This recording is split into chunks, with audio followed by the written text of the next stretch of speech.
হাওড়ার বাঁকড়া, সেখান থেকেও কিন্তু অশান্তির খবর আসছে। সেখানে এক সিপিএম এর বুথ এজেন্টের দোকান ভাঙচুর করা হয়েছে এবং তার পরিবারের সদস্যদের মারধর করা হয়েছে, এমন অভিযোগ আসছে শ্রীরামপুর লোকসভার অন্তর্গত এই এলাকা। এবং সেখান থেকেও অশান্তির খবর আসছে, যেটা জানা যাচ্ছে যে গতকাল বাঁকড়া 2 নম্বর গ্রাম পঞ্চায়েতের তৃণমূল সদস্য জাকির হোসেন জমাদারের নেতৃত্বে বাঁকড়ার সানাপাড়ায় দফায় দফায় বিজয় মিছিল হয় এবং তারপরে এই অশান্তির খবর। কথা বলবো আমাদের প্রতিনিধি সুনীত হালদারের সঙ্গে। সুনীত, কি ঘটনা ঘটেছে এখানে? দেখো, গত মঙ্গলবার যে ভোটের ফল প্রকাশ হতেই বিজয় মিছিল বার করে তৃণমূল কংগ্রেস নেতারা হাওড়ার বিভিন্ন প্রান্তে একই ছবি দেখা যায়। সেখানে সবুজ আবির মাখামাখির পাশাপাশি তারা আতশবাজি ফাটিয়ে তার আনন্দ প্রকাশ করে। গতকাল রাতে হাওড়ার বাঁকড়া 2 নম্বর গ্রাম পঞ্চায়েতের যে সদস্য জাকির হোসেন জমাদার, তার নেতৃত্বে তৃণমূল কংগ্রেস কর্মীরা তারা বাঁকড়া সানাপাড়াতে তারা বিজয় মিছিল করে, সারাদিন রাতেও তারা মিছিল করে। এবং যখন সেই মিছিলটি একজন সিপিএম এজেন্ট, শ্রীরামপুর লোকসভা কেন্দ্রের যে নির্বাচনী যে বুথ এজেন্ট, তার বাড়ির পাশ দিয়ে যাচ্ছিল, সেই সময় হঠাৎই তার দোকানে, বাড়ি সংলগ্ন যে দোকান, তাতে ব্যাপক ভাঙচুর চালায় এবং লাঠি সোঁটা নিয়ে তারা আক্রমণ করে তৃণমূল কংগ্রেস কর্মীরা, এমনটাই অভিযোগ। এবং পুরো দোকানটাকে ভেঙে চুরমার করে দেয়। এই ঘটনায় গোটা এলাকায় উত্তেজনা ছড়িয়ে পড়ে। সঙ্গে সঙ্গে খবর যায় ডোমজুর থানায়, সেখান থেকে বিরাট পুলিশ বাহিনী আসে। সঙ্গে সঙ্গে ঘটনাস্থলে পৌঁছায় কেন্দ্রীয় বাহিনীর জওয়ানরা, তারা এলাকায় লুটপাট করে পরিস্থিতি নিয়ন্ত্রণে আনে। এই ঘটনায় যার বাড়িতে আক্রান্ত হয়েছে তার সরাসরি অভিযোগ যে এই ঘটনাতে তৃণমূল আশ্রিত দুষ্কৃতীরা রয়েছে, যদিও তৃণমূলের তরফ থেকে অভিযোগ অস্বীকার করা হয়েছে। অনেক ধন্যবাদ সুনীত তোমাকে।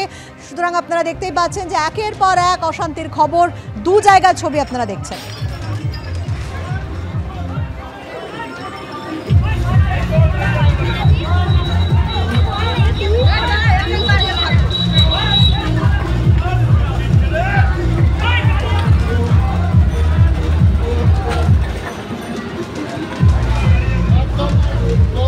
কতুলপুর, বাঁকুড়ার কতুলপুর এবং হাওড়ার বাঁকড়া, 2 জায়গাতেই অশান্তির খবর।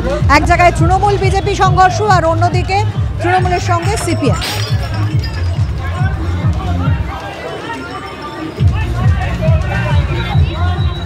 ভোট শেষ গণনা, আর দিল্লিতে এবার সরকার গড়ার পালা। কিন্তু এই বঙ্গে ভোট পরবর্তী হিংসা অব্যাহত। একের পর এক অশান্তির খবর সামনে আসছে বাঁকুড়া, হাওড়া, ক্যানিং, সব জায়গা থেকে। প্রথমে বাঁকুড়ার খবরে নজর রাখবো। বাঁকুড়ার পাত্রসাহের পর কতুলপুর, সেখানে বিজেপি কর্মী সমর্থকদের মারধর এবং বাড়ি ভাঙচুরের অভিযোগ আসছে। সেখানে বিষ্ণুপুর লোকসভা কেন্দ্র, আপনারা জানেন যে বিজেপি প্রার্থী সৌমিত্র খাঁ তিনি জিতেছেন, কিন্তু তারপরেও আক্রান্ত বিজেপি। কতুলপুরের কোয়ালপাড়ার ঘটনা, ঠিক কি ঘটেছে জানবো, কথা বলবো আমাদের প্রতিনিধি পূর্ণেন্দু সিংহর সঙ্গে। পূর্ণেন্দু, কি অভিযোগ এবং এখনো পর্যন্ত পুলিশ কি ব্যবস্থা নিয়েছে? দেখো, তোমাকে প্রথমে বলে রাখি যে বিষ্ণুপুর লোকসভা সৌমিত্র খাঁ জয়ী হওয়ার পর থেকে বিজেপি কর্মী সমর্থকেরা একের পর আক্রান্ত হচ্ছে।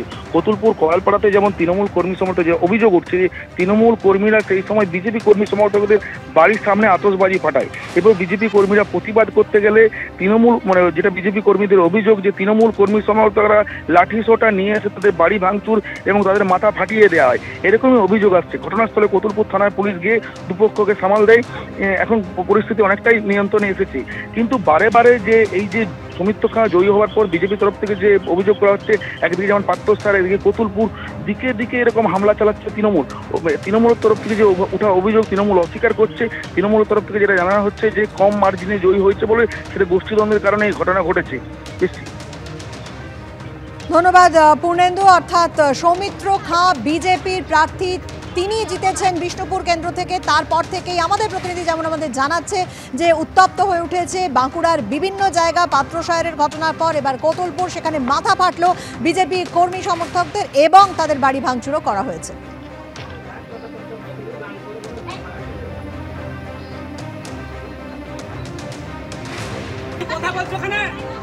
এখানে এসে বাড়ির সামনে এসে পুরোলো বাজি, এখানে বয়স্ক মেয়েগুলোর সামনেও বললো এরকম করে। আমরা বললাম যে একটু সাইডে যে ফুটাও, আমাদেরকে গালাগালি করছে।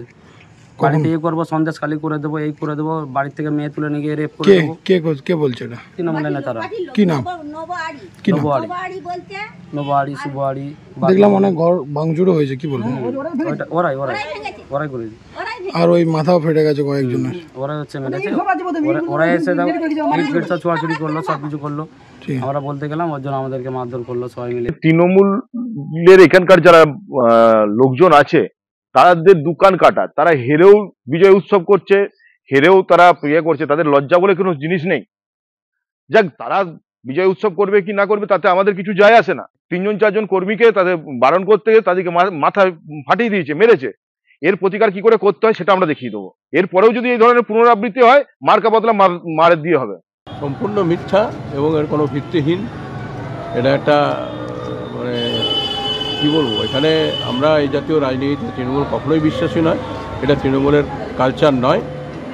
সর্বত্র তৃণমূলের জয় যেখানে হয়ে গেছে, গোটা পশ্চিমবাংলার মানুষ স্বতঃস্ফূর্ত তৃণমূলকে সমর্থন করেছে, সেখানে কোথাও কোনো রকম বিশৃঙ্খলার আচরণ করার আমাদের কোনো প্রশ্নই ওঠে না। আর এখানে এরা সামান্য ভোটে জিতেছে, জিতে নিজেদের গোষ্ঠীর মধ্যে গোষ্ঠী কন্দল হচ্ছে, ওদের বিভিন্ন গোষ্ঠী কন্দল, ওদের এক গোষ্ঠী আরেক গোষ্ঠীর আক্রমণ করছে, এটা ওদের গোষ্ঠী কন্দলের ফল।